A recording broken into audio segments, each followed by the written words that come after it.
Right now, there are holes in your ceiling, not gaps from poor construction. Holes that were cut on purpose, wired up, and left wide open to the attic above. If you have recessed lights, and there are over 500 million of them installed in American homes, every single one is a direct pathway between the air you are paying to heat or cool and the unheated space above your head. The Pennsylvania Housing Research Center tested every air leakage site in a house. Every window, every door, every outlet, every vent. Recessed lights were the worst, not second worst. The worst.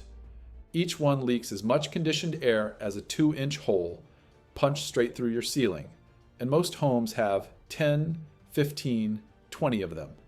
If your home was built or remodeled between 1980 and 2010, you almost certainly have unsealed cans up there right now.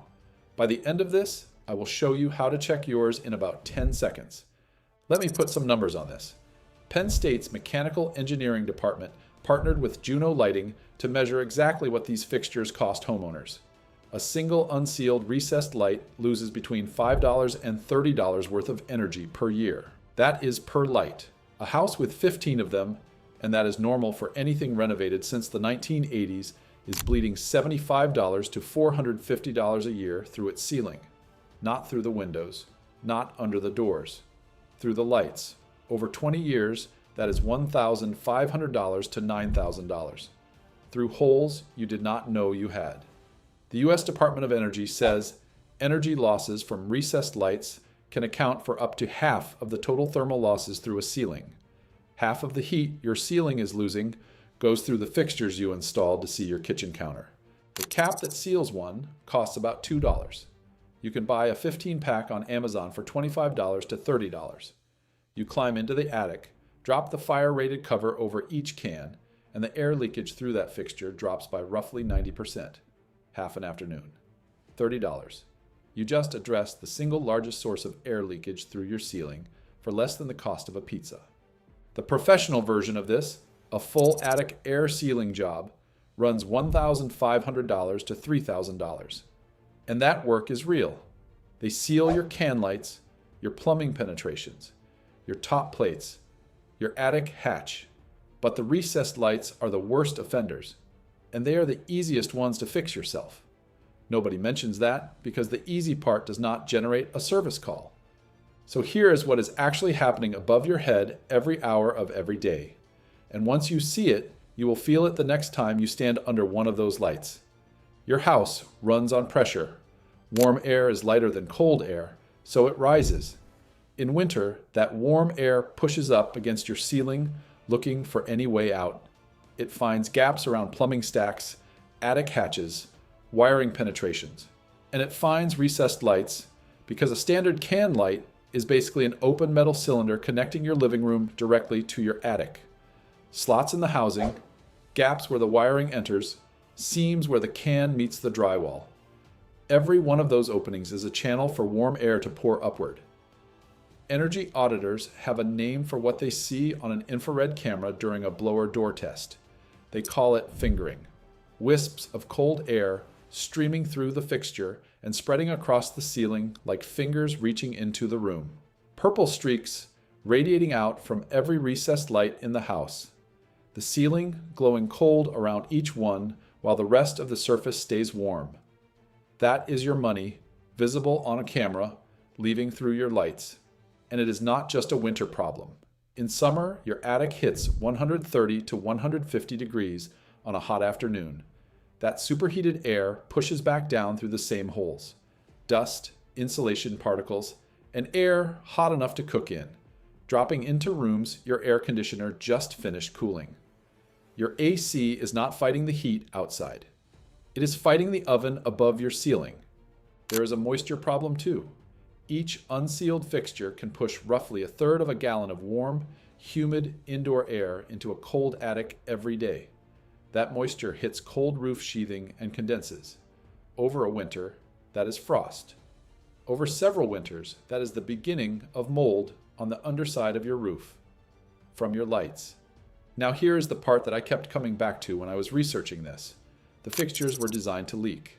The original recessed light housings, the ones installed in tens of millions of American homes, from the 1980s through the early 2000s had slots and holes built into them on purpose. The reason was fire safety. Incandescent bulbs generate enormous heat.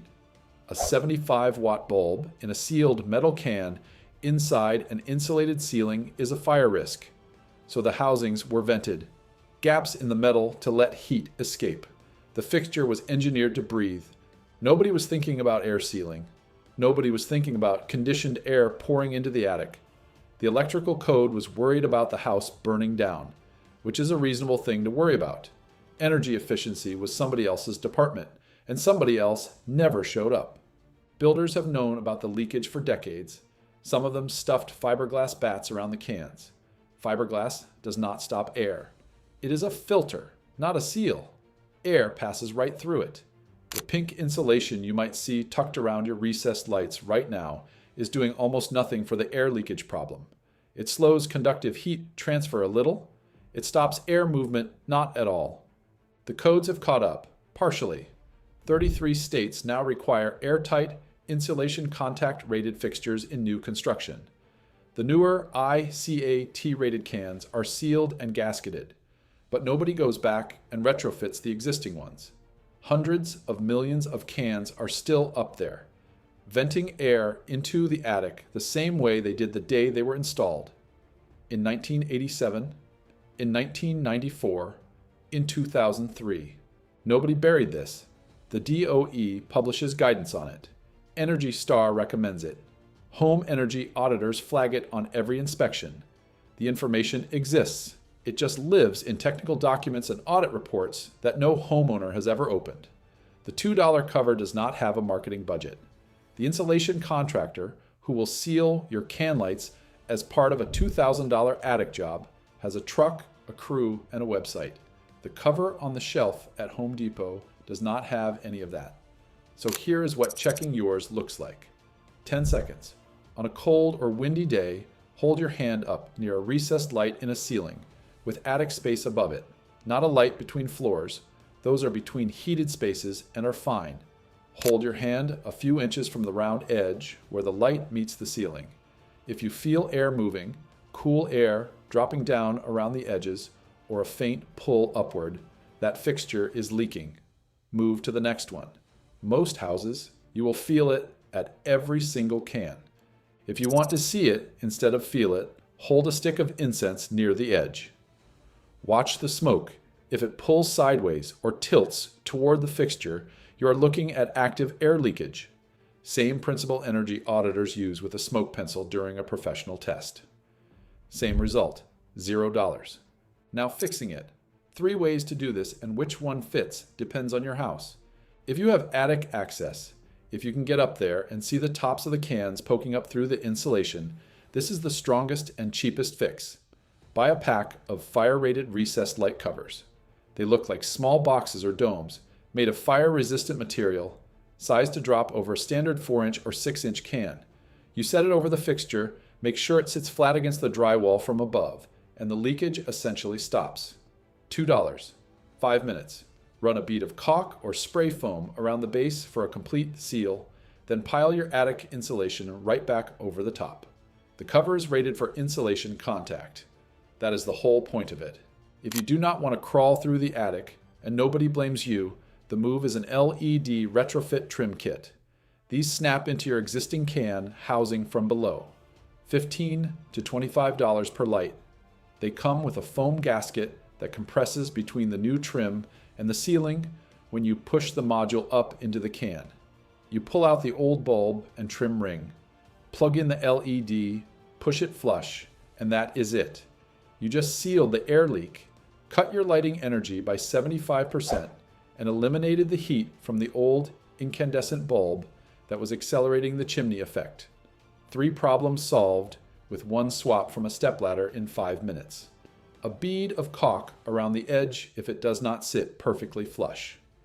And if you are not ready for either of those, you rent, you have no attic access, you just want to do something right now, run a bead of silicone caulk around the existing trim ring where it meets the ceiling.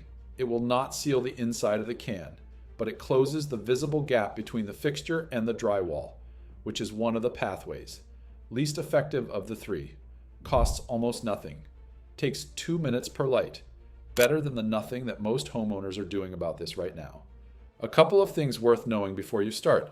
Sealing your can lights is one piece of the air leakage picture. If your attic also has open chases around plumbing stacks, an unsealed attic hatch, gaps around a chimney, those are leaking too. The stack effect that drives air through your ceiling runs on pressure difference between the bottom and the top of the house. Sealing the ceiling helps. Sealing the ceiling and the attic hatch and the basement helps more. Energy Star's guidance is to start at the top and work down, because warm air rises and the top leaks lose the most. The recessed lights are usually the biggest single target up there. Second, if you have a natural draft gas furnace or gas water heater, the kind that vents up a chimney, tightening the house reduces the makeup air those appliances need to draft properly. In most homes, this is not an issue, but in rare cases, a tight house with an old, naturally vented appliance can backdraft, pulling combustion gases back inside instead of up the chimney. Make sure you have a working carbon monoxide detector on every floor. If your appliances are old, naturally vented units, have a technician check draft performance after you seal. Sealed combustion and direct vent units are not affected. Known issue, solvable, not a reason to skip the project. One homeowner documented his results after sealing his can lights and other attic penetrations. With the same outdoor temperature as before the work, his furnace stayed off for 3.5 hours straight with only a 0.2 degree drop in indoor temperature. Before the sealing, it had been cycling on every 20 to 30 minutes. Same house, same furnace, same thermostat setting. The only variable was whether the ceiling had open holes in it. Picture a January morning, 18 degrees outside. You walk into the kitchen.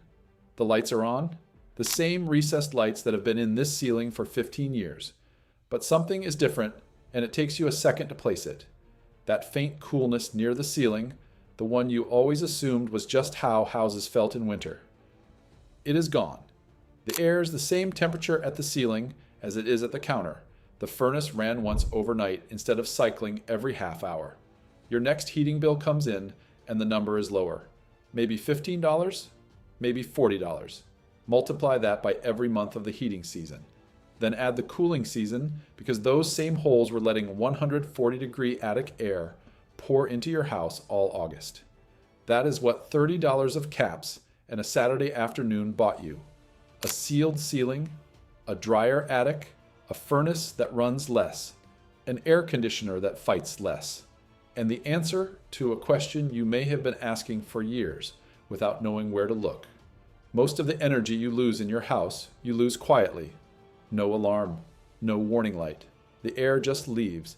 The system works harder to replace it, and the bill arrives a little higher than it should be. The fixes are almost never the ones with a brand name and a showroom. They are a $2 cap, a tube of caulk, a Saturday morning you will not think about again until the next bill comes in lower. The hard part was never the work. The hard part was knowing the holes were there. If that is the kind of thing worth knowing, subscribe. There's more coming.